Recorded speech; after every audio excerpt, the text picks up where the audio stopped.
done for us in the last 2.5 weeks. We've worked her to the bone. So thank you so much. Thank you. Okay, now we're here to celebrate a major life cycle event for our new baby, but this is also a significant life cycle event for her big sisters, Eliza Rose and Dahlia Rena. Come on up, guys. You can put your bagel down. Yay! Okay, stand up here. Now, I want Eliza to say a few words to the baby. What do you want to say to the baby?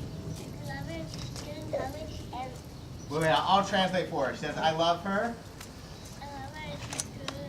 And she's cute and cuddly. And she's crying, but She's really crying, but I really don't mind if she cries. I really don't mind if she cries.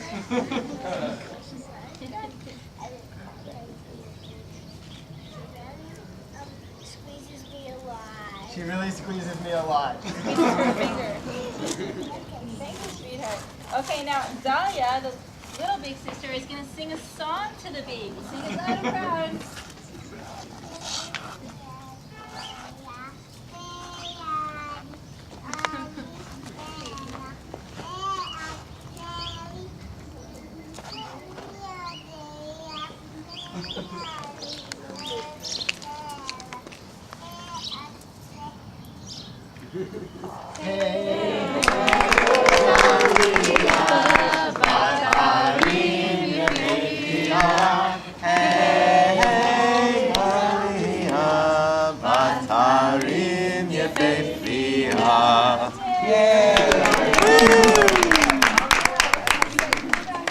Back to your Thank princess you, table. big sisters.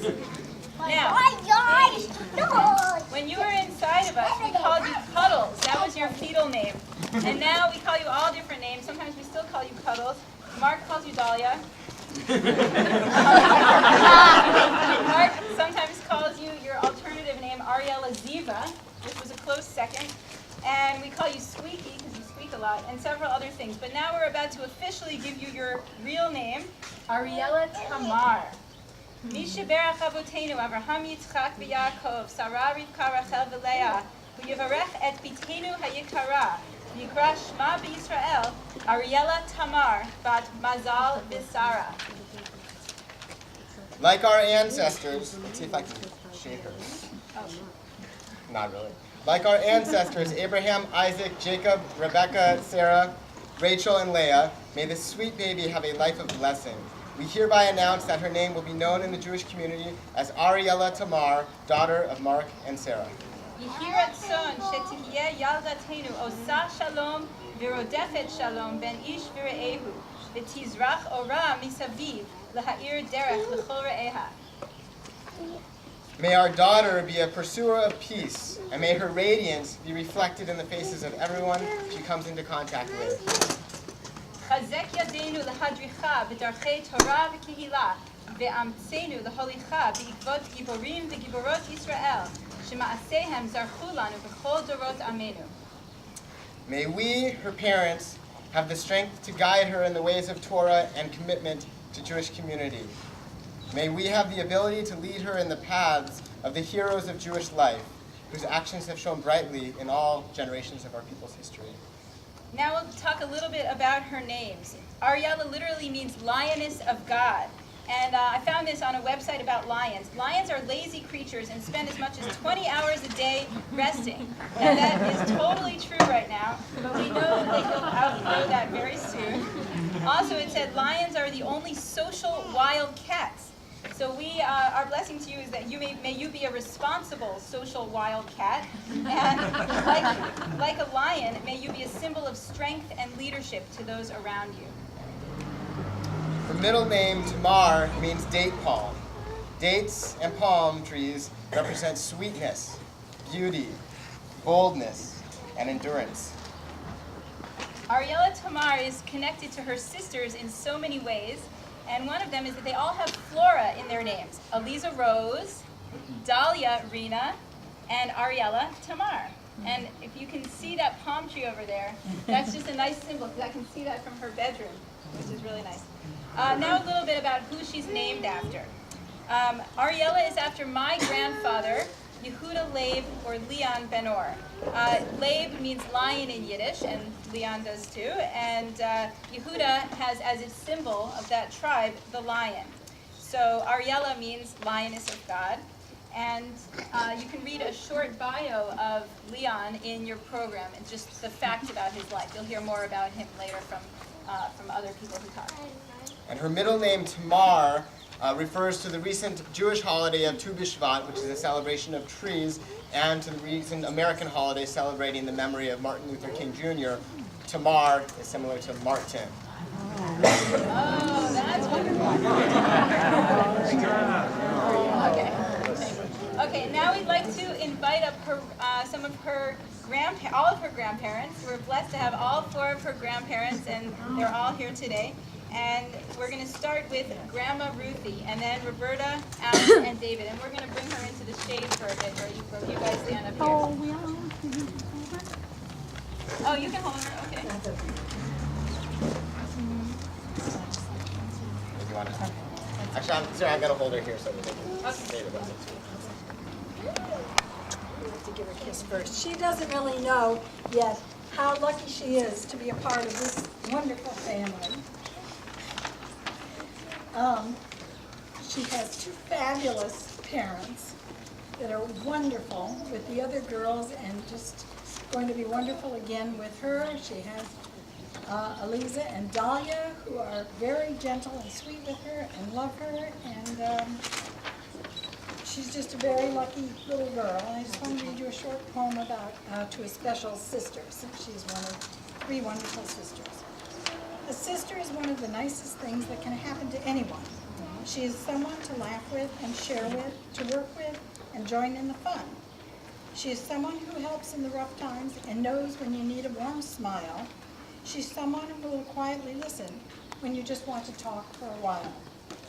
A sister is dear to you always, for she's someone who's always a part of all the favorite memories that you keep very close to your heart.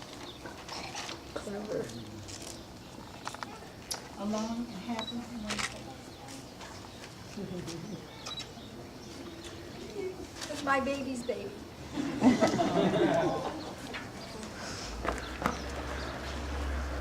And this is my oldest daughter's youngest daughter. I'm Sarah's mother, and I welcome all of you here. And I've written a little letter to Ariella. Our cup certainly runneth over at your birth, and the symbolism of the Torah portion for the week you were born. Yitro is rich and meaningful to us as a people and us as your family. It talks about the relationship of Moses to his father-in-law, as it defines the legal system, which is the career of your father's father-in-law, and explains and hints at healing, which is the career of your mother's father-in-law. As the commentary in Eitz Chaim explains, some sages think that the Israelites had to wait until they were healed from the trauma of slavery before they were ready to receive the Decalogue. Yitro, as the problem solver, guides Moses into setting up a judicial system which makes a distinction between major and minor disputes. Yitro's advice of you cannot do it alone is also valid for you. It is a good idea for you to be part of your community and not to feel you have to be alone. The commentary also adds Ben Zoma's insight of who is wise, one who learns from all people. So it is told that you should be a learner in your community. Also, your Parsha gives the symbolism of the eagle soaring. We hope that you soar to the eagle's heights as you are protected while you are young and will be protecting when you are an adult. If we think these themes of justice, of healing, of problem solving, of relationship to family members and community, of soaring and protecting are enough, for someone who's not even a month old, we also have in your Parsha the giving of the Decalogue. Of course, we like the 5th commandment very much. But your mother took the events at the Revelation into consideration in her Devar Torah she delivered during the Bedekin at their wedding. She talked about one rabbinic explanation equating the events at Mount Sinai as a wedding with the uplifting mountain serving as a chuppah. Although she is a good planner, not even your mother could have predicted that her third daughter would be born at this Torah portion. Grandpa and I are delighted that you are named for his father. We would like to read now what a relative wrote about your great-grandfather, Yehuda Ben-Or. I am moved that your newest daughter is named after Yehuda Ben-Or, whom I knew very well. He was the only member of my late father's family who lived in Palestine when my father, Earl Sherman, went out there in 1930, met my mother, and stayed on in Jerusalem until late 1936. When I first started visiting Israel in 1958, Yehuda was a generous host. I vividly recall his little house in Rehavia on Al-Harizi Street, and in all the years following, we had much to discuss whenever we'd meet. I admired his learning, sense of humor, and clear thinking. Yehuda proclaimed, even amid the triumphalist spirit of 1967, that an accommodation would have to be reached with the Arabs, that historic Palestine did not belong only to the Jews. Yehuda's clarity of vision extended also to religion. His founding of a progressive synagogue required both moral and physical courage. May his example and that of Dr. King guide little Ariella Tamar all her life. Fond wishes to you all, signed Ari Joshua Sherman. So, little Ariella, we are pleased at your birth on January 23rd. Even the Bereshit line at 1:23 has a message for you. It says, there was evening and there was morning, a fifth day. You're the fifth member of your immediate family, and it's relating to the idea of be fertile and increase. May you have the blessings of a full and happy life. Love, Grandma Roberta.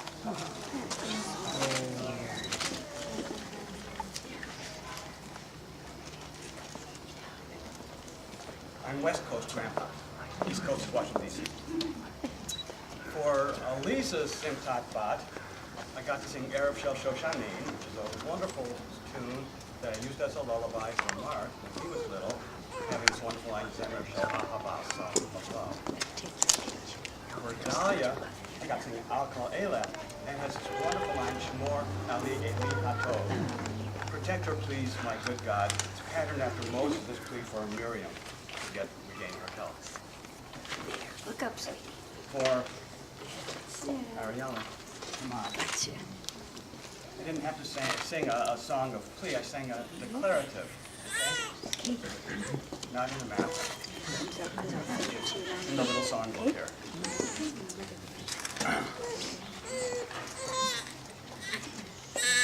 Translates, the righteous shall flourish like the date palms, like cedars in Lebanon grow mighty.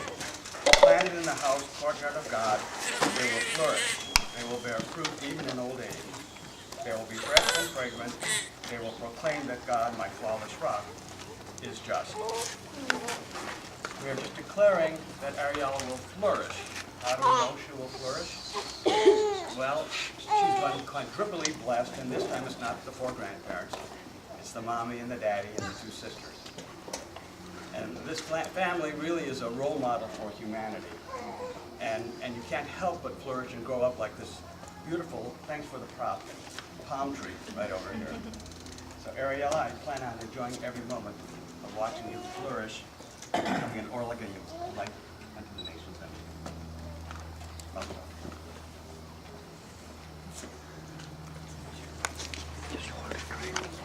Well, I'm going to behave like a grandfather and say, get out of the sun. Okay. I tried to think about a way to bless Ariella Tamar today, so I decided to try to anagram her name and see if that gave me anything useful.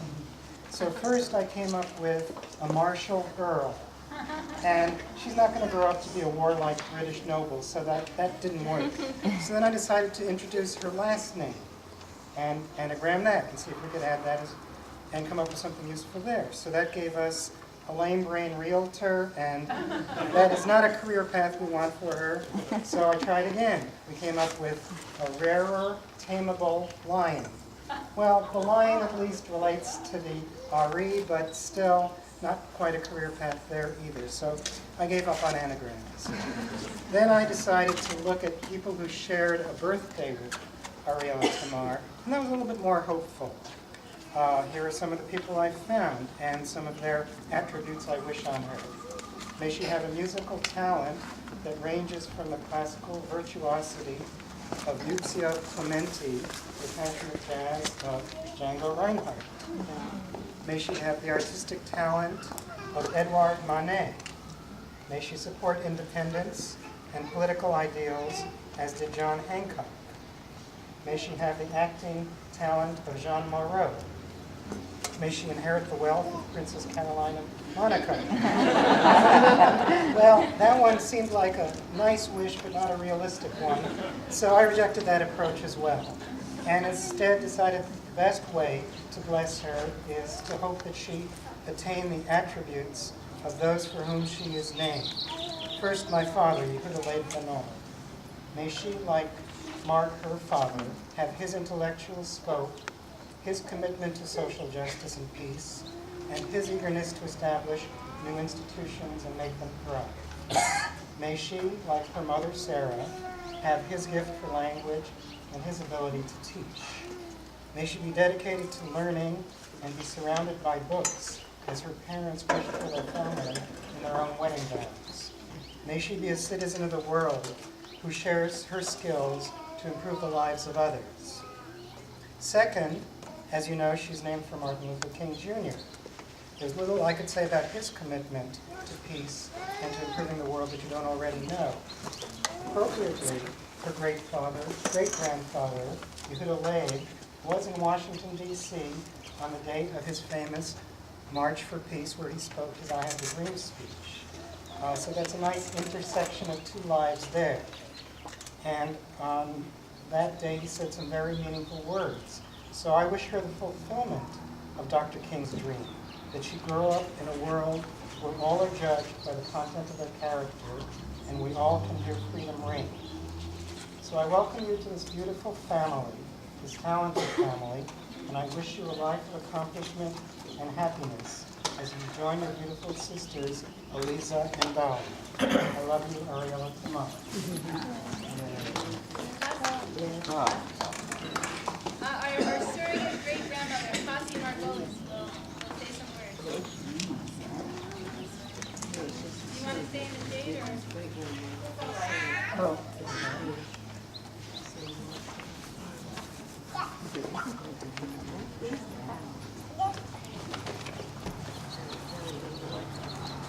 This is our surrogate son. I must tell you that my name is Kasi Margolis. We were introduced to the Benor family when they moved in our neighborhood and we became neighbors. David's mother traveled a great deal. And so we spent a great deal of time, he spent a great deal of time in our home. And we have established a wonderful, warm, loving relationship. And so I have been considered as Sarah's surrogate great-grandmother. We had the pleasure and the honor to know David's father, Leon Yehuda Leib. He was a man of culture, of erudition, modesty, and a wonderful human being. We had spent wonderful evenings with him when he visited Los Angeles. And when we visited Israel, he was one of our guides through Old Jerusalem. We met him there one day, and the day after we arrived, we were walking to the bank to change American dollars for shkolim, and who should we bump into but Leon? He was buying in a jewelry store, he was buying a gift for his daughter-in-law, Roberta. We then met again.